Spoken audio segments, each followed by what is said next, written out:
Izuku approached 𝗵𝗃𝗧 at the end of class, a pink paper in his hand, before placing it on his teacher's desk.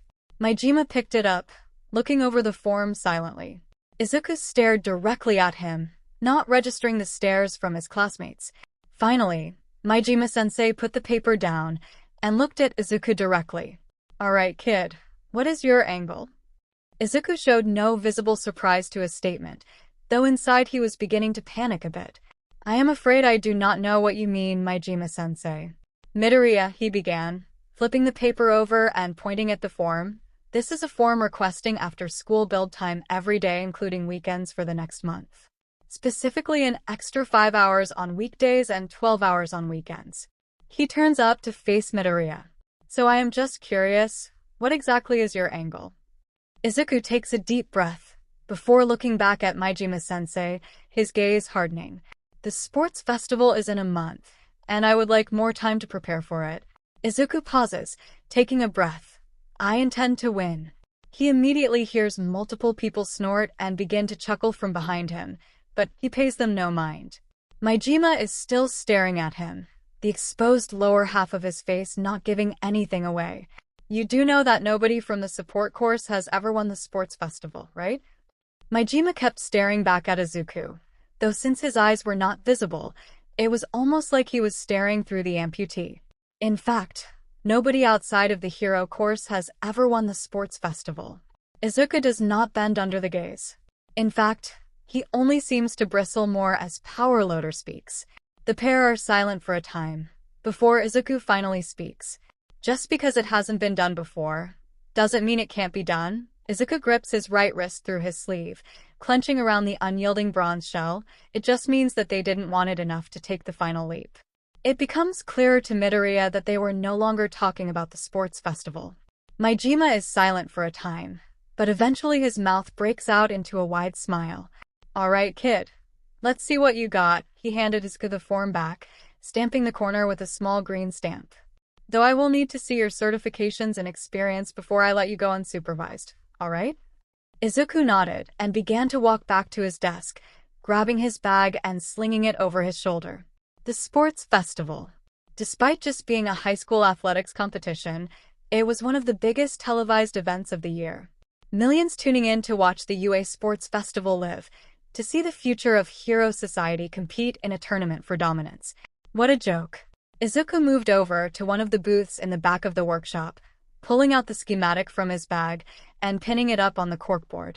In a way, he understood why the sports festival was so widely advertised. This was the public's chance to see what the future of heroics had to offer. UA consistently pumped out the highest-ranked heroes on average, and this was a chance for the public to see the future best and brightest of hero society at their best. There was also the element of introducing their names to sponsors and agencies. In other words, it's a marketing scheme. Why else would they have the hero course facing off against not only themselves, but every other course? It made the hero course look better when they beat out everyone else consistently. And why wouldn't they? Hero course students not only usually have more offensively focused quirks, but they also have about a month of physical training leading into the sports festival, not to mention combat training, and any training they had before UA as well. Really, the sports festival was so stacked in the hero course's favor, it was almost sad. But really, it works out in hero society's best interest for the hero course to have a significant advantage. The public gets to see the future of hero society dominate a competition, reassuring them of the future heroes, and introducing these future hero hopefuls to the many agencies around Japan. A win-win, really. But, really it isn't. Yes, nobody outside of the hero course had won the sports festival ever. Yes, the hero course has a significant advantage. But what if they don't win? What if the hero course not only loses, but loses so spectacularly that it can't be ignored anymore? Well, presumably the opposite of the intended effect would happen. The public would watch as the future of hero society lost a competition so built in their favor that it's almost embarrassing. The agencies would watch as the future of the best hero school in Japan all fail spectacularly. And maybe, just maybe, they would start to wonder what made heroes so great anyways. Not to mention, if they happened to lose to somebody without a quirk, well, maybe they would start to see the truth that he had known for so long. Normally, this wouldn't be possible. After all, the final competition is always a tournament-style series of one-on-one fights. In those situations, the hero course is dominant, operating at a significant advantage over everybody else. Among the other courses, Even those with quirks would struggle, and students from other courses aren't supposed to bring any outside help into the sports festival, with one exception. Izuku recalls the rules for the sports festival laid out in the student handbook, specifically one line buried under multiple regulatory paragraphs.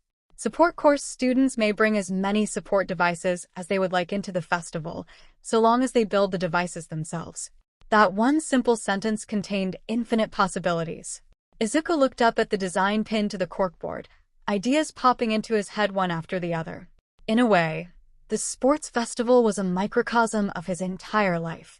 Every moment has been an uphill battle, every second a fight to keep pace with everyone else. The game had always been stacked against him from the moment he was 4 years old. But with this, well, it was time to level the playing field. Okay, Izuku says, sitting on top of a raised platform, test number 3 of joint motion. He looked down at his current project. Right now a confusing body cage of metal and wiring, vaguely resembling a human upper body, hanging from the ceiling by 2 large metal chains. I have a bit less than a month to get this working, so I don't have time for anything crazy. We will have to go simple for this one. Easy, broad solutions to a variety of problems. Izuku had found his stride quickly with the support course workshops, finding a familiar comfort in working on his projects. It was about midday now, the school day rapidly winding down, and like every day for the past 3 days, Izuku had been working away at his newest creation. He flips the power on, the generator connected by 2 jumper cables to the input nodes mounted to the skeleton's right shoulder. He immediately hears the crackling of electricity, but pays it no mind. He slowly lowers the platform until he is eye level with the computer and begins furiously typing away at the program on display. This will hopefully be the most difficult part of this project, Izuku muses into the dictation. Once this program is working properly, it should respond to manual inputs and move accordingly. He clicks a final key, before picking up a controller and pressing in on the directional pad. Immediately, the left arm of the skeleton begins to move, curling upward, then raising straight into the air. Another press, and the arm lowers back to its former position. Luckily, this is mostly a less complex version of the program I coded for experiment 573, albeit with more moving parts. Moving the directional pad again, he makes the right arm of the skeleton move in the same way. However, once the right arm reaches the apex of its ascent, the sound of metal straining against metal is heard, and the elbow joint tears apart, the forearm of the skeleton falling limb. Shit! Izuku cries out, shutting down the power and rushing over to the skeleton, checking the right elbow joint. The spring system had completely failed. Then the gears slipped out of place as consequence, causing the whole system to snap apart. Izuku felt the familiar sting of failure, before shaking his head. No, this is useful information. Better it happens now than in the middle of a fight. He looks up at the clock, noting that it is almost lunchtime, which means he had to go make a request. As he leaves his booth, he sees 3 of his classmates leaning on the wall of the classroom. When they catch sight of him, they begin to approach. Izuku feels the familiar bubbling of fear in him, but quickly schools his features. The 3 students surround him in a semicircle, blocking him from proceeding. When Izuku tries to move around them, they move to block him, so he sighs and meets the middle student's eyes. He had enough experience with this dynamic to know that the middle one was the ringleader, slightly taller than the other 2 with bright blue hair and matching ice blue eyes, which seemed to narrow at him. "Hey, where are you going, Midoriya?" The ringleader said, tauntingly, "We just wanted to have a little chat." "I am trying to get to lunch," Izuku lied, trying to push past, but found himself being grabbed by the 2 lackeys and shoved back. When they laid their hands on him, Izuku felt a familiar feeling, hands holding him down, as another palm met his shoulder, just before indescribable pain flared. Deep breaths. Izuku focused on this moment. Don't let yourself get lost in the past. He sighed, before acknowledging the ringleader. "What do you want to talk about?" He noted that their interaction was conveniently out of sight of their teacher, who was occupied at the front of the class. So, he was isolated, outnumbered, and likely outgunned. How familiar. See, the ringleader wraps an arm around Izuku's shoulders, leaning into him. "I just wanted to know why you think you're so much better than we are." Izuku raises an eyebrow, and the ringleader continues, "You don't try to make friends, you don't answer any of us when we speak to you. You barely even pretend we're here. Finally, the ringleader meets Izuku's eyes, leering at him with contempt. So I wanted to know why you think you are so much better than us. You declare that you are going to win the sports festival, request insane amounts of extra build time, and spend all of your time in class either brushing all of us off or actively shoving past us. He leans in, icy blue eyes narrowed at Izuku. I bet you don't even know any of our names. Izuku tried to rebuke his statement, before coming to the realization that he actually didn't know any of the names of the 3 students in front of him, and closed his mouth. The ringleader's sneer grew, and he grabbed Izuku's shirt, lifting him slightly. You know. The ringleader began, smug superior pricks like you really piss me off. You brush everyone aside and treat everyone around you like their very presence poisons you. It makes me sick. So you better fix that attitude real quick, before someone fixes it for you. Izuku isn't listening, memories flashing through his vision faster than he can comprehend. Hundreds of moments just like this, pressed up against a wall, held down on the floor. He had to go. He had to get out of this right now. Before Izuku realized what was happening, he had shot his right palm up, directly into the chin of the ringleader, knocking him back as metal met bone, ringing his senses vividly. He dropped Izuku, who immediately began to run down the halls. They knew. They had to know. Izuku threw himself into a bathroom, trying and failing to control his breathing. They already knew he was quirkless and decided they didn't want to be shown up by him. It had to be that. But how? How did they know? Izuku closed his eyes, trying his best to calm his breathing. Deep breath in. Hold for 5 seconds. Deep breath out. Deep in. 5 seconds. Deep out. Once his breathing was controlled, he stood up and scanned the hallways, looking to see if the trio was still looking for him. But when he saw nobody, he walked out into the hall, quickly as he could without running, in the direction of the principal's office. He had a request to make.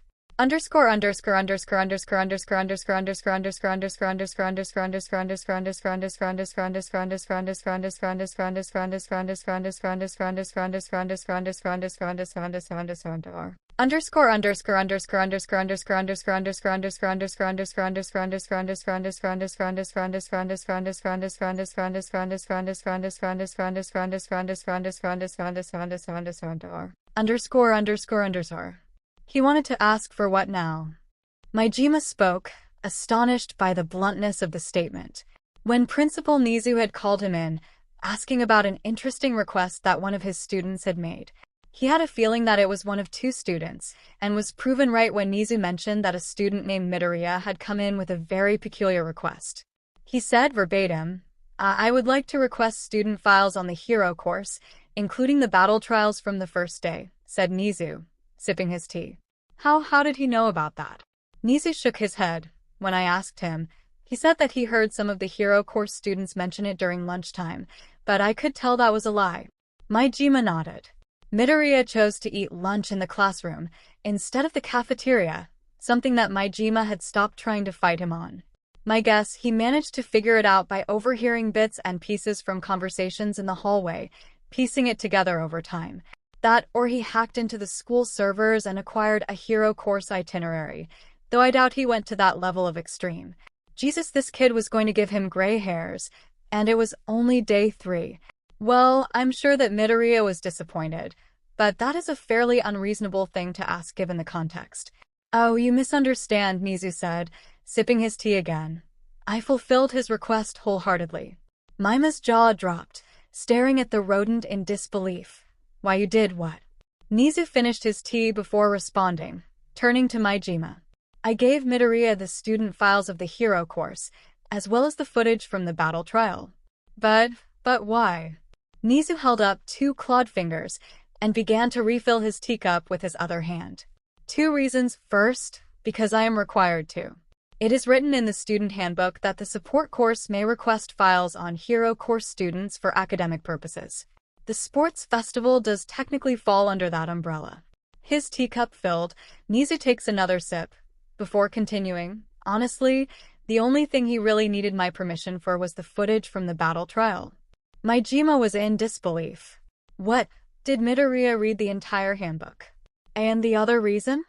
He sees Nizu's face break out into a familiar smile, one filled with an almost sadistic joy. When I asked Midoriya why he wanted the information, he simply said to me, "I want to prove a point to the world." Nizu put down his teacup, turning to face 𝗵𝗃𝗄𝗏. "And if I am being honest, I want to see what the first quirkless student in the history of UA can do." 𝗵𝗃𝗄𝗏 began to speak, his voice starting and stuttering, before failing him multiple times. After some time, he simply put a hand to his forehead and walked out of the office.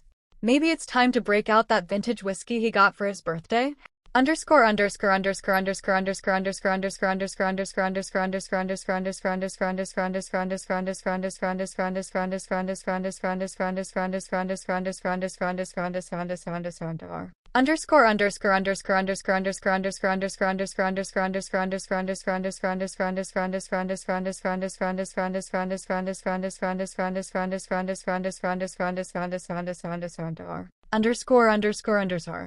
𝗧𝗵𝗃𝗃. Class 1A, Izuku said, looking over the files. Quirk?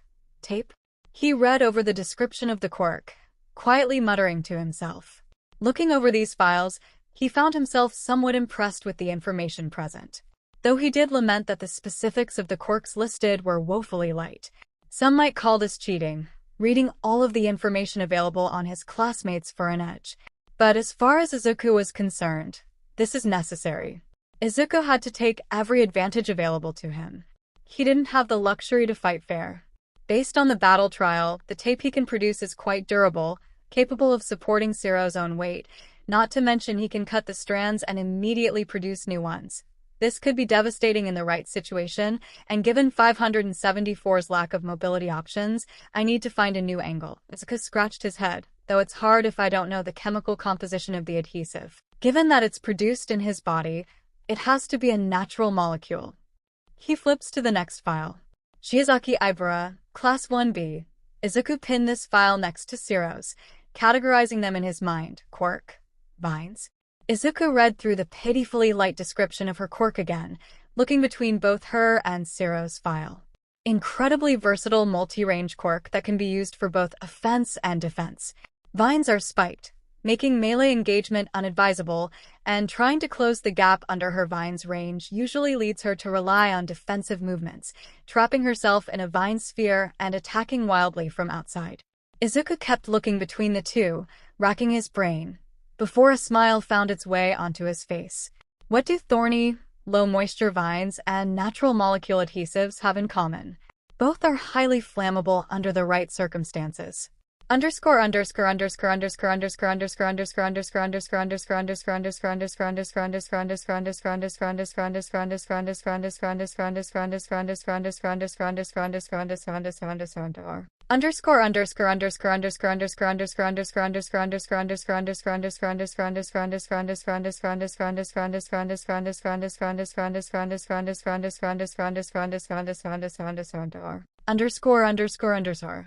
Izuku had finished connecting the feed hose into the device, attaching a small lighter to the front of a thin metal arm. Twisting the valve on the propane tank, he watched as the hose turned. Alright, and clear. Squeezing the modified trigger, he watched as a jet of flame shot out towards the target, bathing it in a cloud of fire. Releasing the trigger, Izuku looked at the now scorched target, nodding to himself. Yeah, that will do nicely.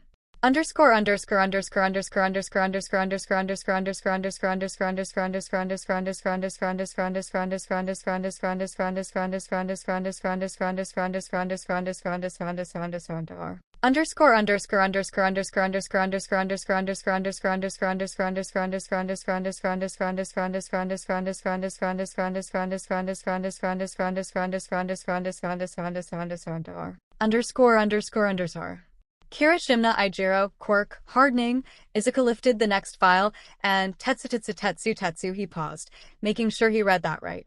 Wow, what a name, anyways. He pinned both up next to each other, grouping them as close as he could on the bulletin board. Two quirks that function incredibly similar, almost exactly the same, but with some notable key differences. He looks at Kirishima's file.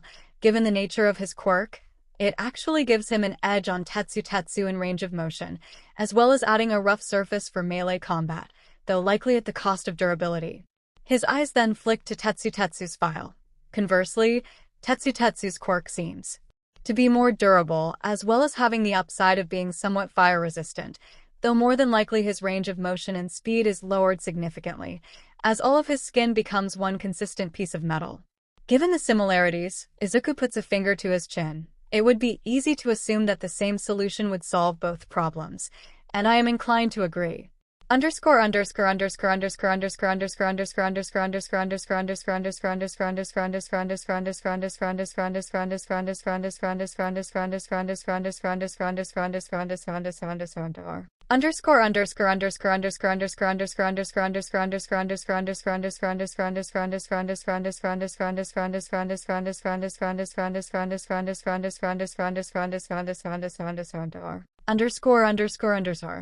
Izuku lifted the old jackhammer onto the table in his booth, immediately beginning to rip it apart and pull out the various components. In layman's terms, a jackhammer is just a metal spike attached to a piston, powered by compressed air. Izuku said, turning on an abrasive cutoff saw and moving the handles into place. A valve rapidly moves side to side, which extends the piston out, before an air-out channel lets the piston fly back in, only to repeat rapidly. Lowering the saw, he cuts the handle off of one side, before working to remove the trigger from the other handle. Realistically, if I remove the valve altogether and instead have a powered feeding mechanism, I can change it from a rapidly oscillating piston to a single powered strike, which should have far more power behind it. Reaching into the jackhammer, he removed the spike altogether, pulling the valve off of the top of the intake. But how do I go about that? Have you tried a magnetic rail? Izuku yelped, dropping the spike and nearly crushing his foot. He turned around to see the pink-haired girl, 𝗧𝗵𝗃𝗲, staring at the table with the same manic smile on her face.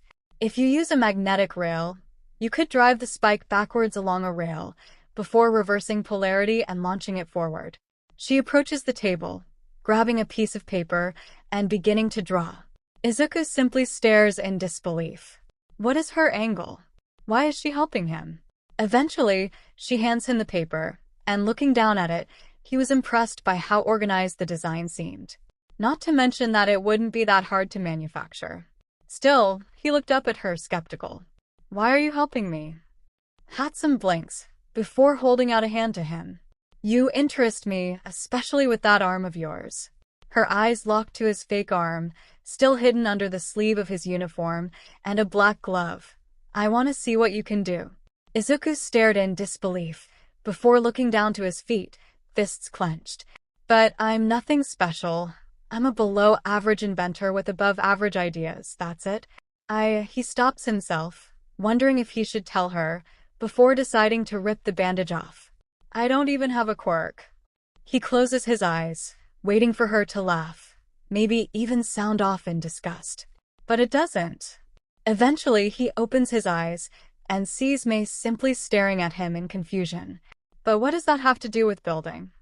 His eyes shoot open wide in disbelief. But she continued. Inventing is inventing, and quirks are quirks, she says, as if they are the most obvious thing. You don't need a quirk to be an inventor. Most quirks wouldn't even help with inventing at all. May stops, looking to the side. Unless you have a quirk that increases neural processing, or lets you communicate with technology, or lets you control electricity, that would be interesting. The babies I could make with that. She turns back to him, eyes wide, manic grin returning to her face. Don't you think? Yes? She nods excitedly, turning around and walking out of the booth towards her own. You don't need a quirk to be an inventor. Izuku nods to himself, looking down at her design, and pins it up. Well, it was worth a shot. Izuku was so engrossed in his work, he didn't see the figure standing to the side of his booth, blue eyes clouded with anger.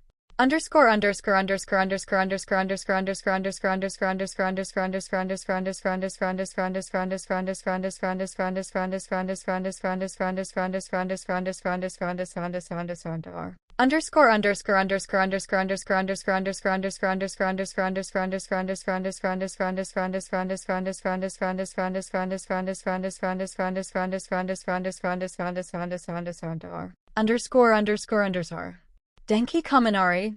Izuku pins the file up,